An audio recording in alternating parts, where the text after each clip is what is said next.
how to add a Wix Events calendar.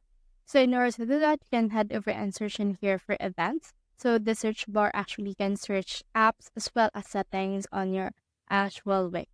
So we have in here this, but what we need to do is we need the app right here, which is the Wix Events and Tickets. You can head over and click on that. And then once you have clicked on that, you should be able to be prompted to install this particular application onto your app market.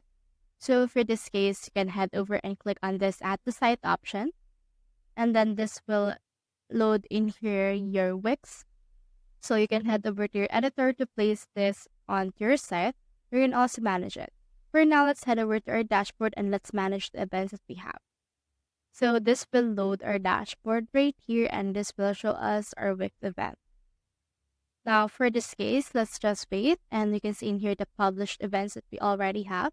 As you can see, an events page will also be added on here. Now, before we place it to our site, we need to actually add some events first.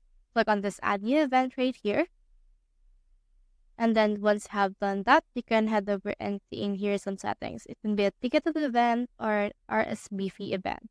So for example, let's put in here Rally for Freedom Run, and you can also add in here a teaser of what it will entail.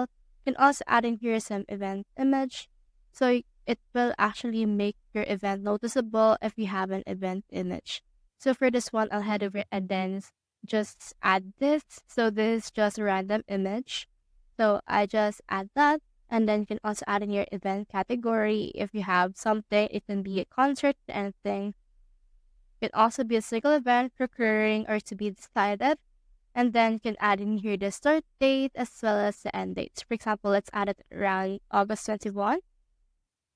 And then you can also show this, and you can also show the time zone, and you can also make this right here on the location. It can be physical, online, or to be decided.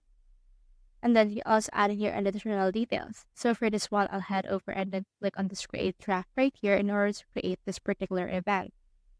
So once this draft has been created, you need to add some tickets. So click on this create tickets right here. And then in here, just enter the ticket, like for example, BIP, and also the pricing method. So for this one, I'll just price it at 3, and the ticket quantity will be limited to around 100. And for this one, let's click on this create ticket option right there. Now, once it's been added, you can see this, that we have this now right here. Let's click on this publish option. So once it's been published, we just need to head over and add the events calendar onto our Wix. So in order to do that, click on this go to editor that will prompt to you on the screen. And then this will open your Wix website editor. So as you can see, it has already created the events page, and it's already been added right here onto our upcoming events, and we have in here this. So that's how you add a Wix events calendar. Hope we helped.